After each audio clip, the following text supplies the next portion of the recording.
Eh bien bonjour, bienvenue sur objectivemoto.com pour un nouvel essai.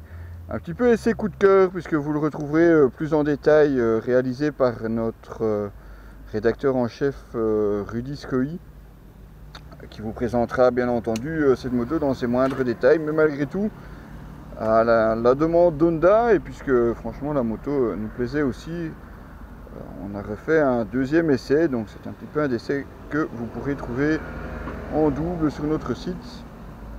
Voici donc le très joli tableau de bord très complet de cette Honda CRF 1000. Petit coup sur le starter, comme vous pouvez le voir, on est simplement sur le neutre. Spécialité de cette moto, c'est une moto avec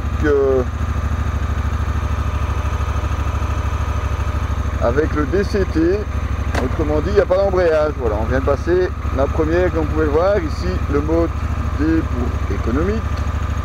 Vous avez le contrôle de traction, la température, consommation, les triples, le tout paramétrable et facilement changeable. Voilà, on peut naviguer par tranche tout simplement. Si j'appuie sur 7, je peux changer simplement le curseur pour changer la zone différente. Le contour, lui, bien entendu, reste d'application. Vous avez malgré tout la possibilité de rouler en mode manuel.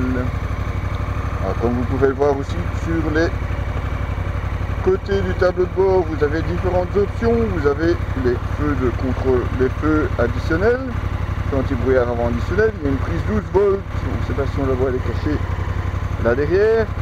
L'ABS lui est déconnectable et le bouton G, ça c'est un bouton magique puisqu'on ne sait pas vraiment à quoi il sert. Allez, on est parti dans la jungle urbaine, dans le domaine de Nivelles. Alors évidemment, le gros avantage, c'est que ici en interfile, très bientôt, vous allez le voir, il n'y a plus besoin de gérer l'embrayage, forcément, avec le mode DCT. C'est lui qui va gérer tout ça tout seul. Il vous suffit de gérer votre trajectoire et la vitesse, bien entendu. Mais pour le reste, plus besoin de se soucier sur quel rapport vous êtes en train de rouler. Quand même une grosse différence par rapport à la NC 750S que nous avions testé avant. La gestion du DCT est malgré tout différente, due à la cylindrée supérieure ou simplement une configuration différente. Bien, malgré tout, on ressent quand même la différence. Malheureusement, un petit peu moins bien, je dirais, pour cette Africa Twin, qui passe parfois les rapports soit trop tôt, soit trop tard, ce qui semble un petit peu moins ordonné, en tout cas, que sur la NC 750S.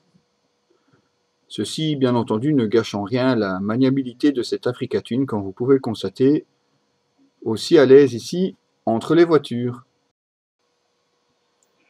Il faudra donc apprendre à composer avec ce DCT, surtout en mode économique, car comme vous pouvez le constater, on est à peine à 70 km/h et on est déjà en 6e. Alors sur un bicylindre de 1000 cm3, forcément, c'est pas toujours très pratique.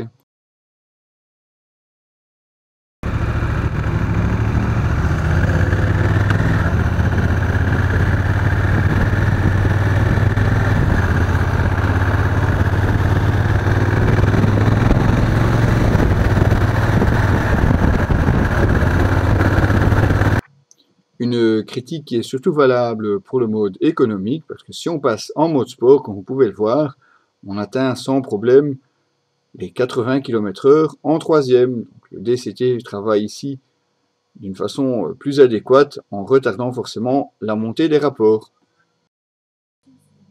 Une Africa Twin qui se montre finalement très confortable et très facile à utiliser au quotidien, ça c'est pour le DCT.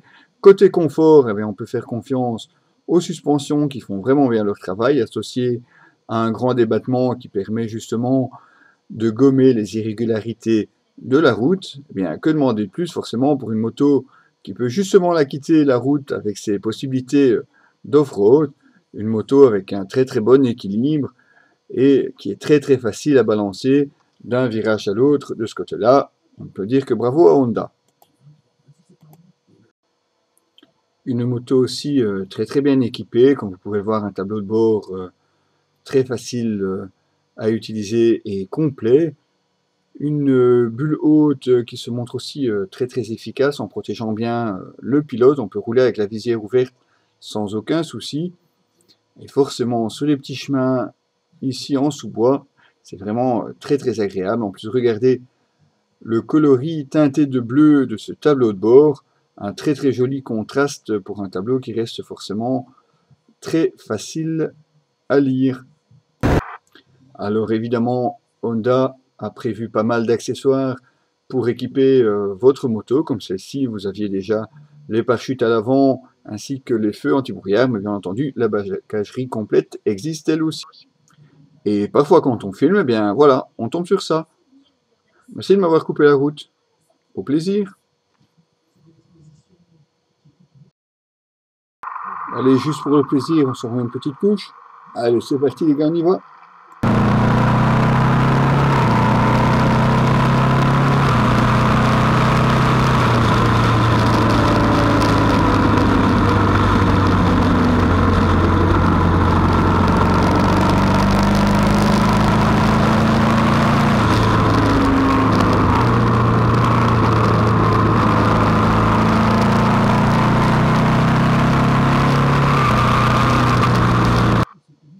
Pas complète ma vidéo?